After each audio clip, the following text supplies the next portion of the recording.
Hi everyone, my name's Oli. I am a dog trainer and behaviorist, and today I want to have a look at signs of stress in dogs with you. We were filming a project recently, and whilst I was looking at the cuts, I started to notice little signs of stress in the dogs there on that day. They were in an environment where really they shouldn't have felt stress, but just like us humans, throughout the day we will demonstrate those signs of stress. Humans have become really good at understanding each other, and you will do those mini risk assessment throughout the day, especially when taking public transport or traveling around who to sit next to or not. And dogs will do the same. So I just wanted to use those cuts to look at them with you and to point out what I can see. I think that would be very useful for you. I think it's great to be able to understand your dogs better and also other dogs around.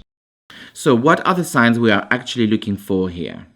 Yawn, nose lick, lip licking and curl, pacing, floor sniff, ears back, avoidance, stiffness, mini freeze, panting, shake, whale eye, low waggy tail, and finally low bark.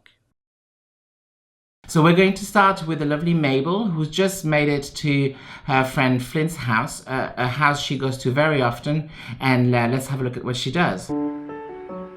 So this is our beautiful Basset Hound Mabel arriving in this gorgeous garden on this summer morning.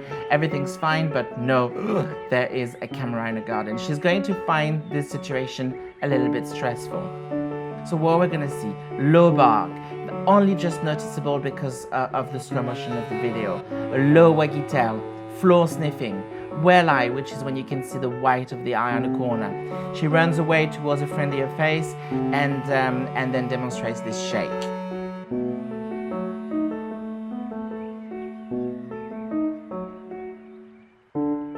A head turn is also a sign of stress, and here Flint demonstrates a few when Mabel again and again try to get his attention. Here's another one.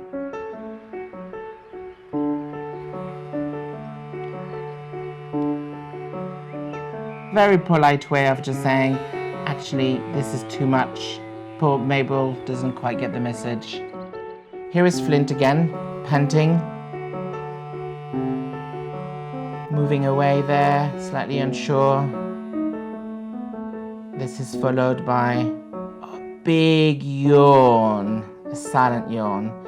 Here Flint is in a very normal, unstressful situation, surrounded by his humans, all chatting. However, for your dog, this could be a difficult situation. So observe your dog a little bit more. And now a little bit of floor sniffing. If you don't know what else to do, you may as well sniff the floor.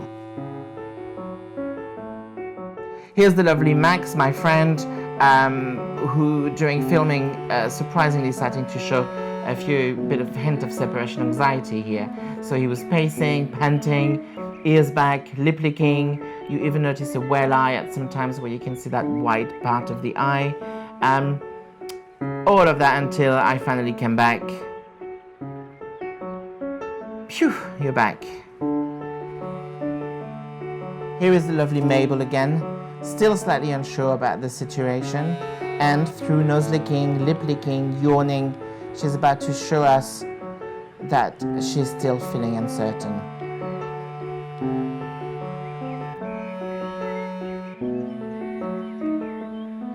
She frees again, and then, just like all of us, go for a little bit of TLC with someone she likes.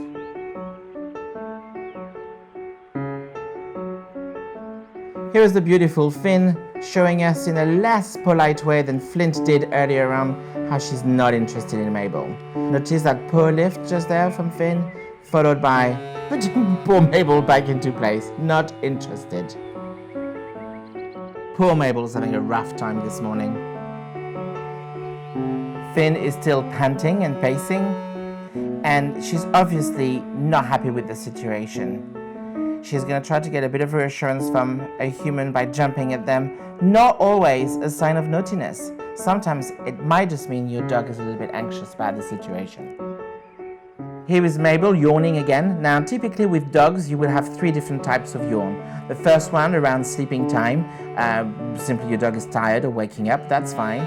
There will be another yawn where you can hear a little high-pitched noise towards the end, and that's usually anticipation, something exciting is about to happen. So perhaps you're going on a walk, or perhaps you're making his dinner. Any other sign of yawn coming out of the blue, that's a sign of stress. Dogs have a very good way of telling us what they think, and in this case, Max does not want his butt to be touched. Look at that. Here is my boy Bernard. Like many other dogs, Bernard is not too keen on rollerbladers, and here's a shot of him reacting to one. There's this paw lift there that is very obvious. In this case, is it a bit of arousal? Is it a bit of anxiousness? It could be a bit of both, but still a beautiful example of a paw lift.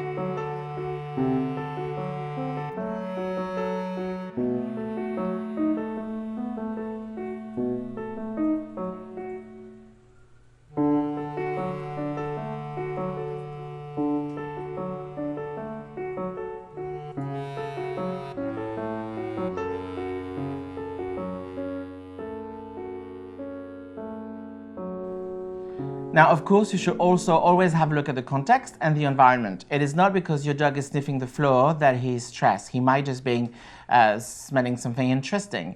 It's not because your dog is panting that he's stressed. He might just be hot, okay? So it's really important that you always check the context and check the situation. However, if you feel your dog is stressed, it is vital that you become your dog's safe place and either take him away from the situation or taking whatever is stressing your dog away from your dog.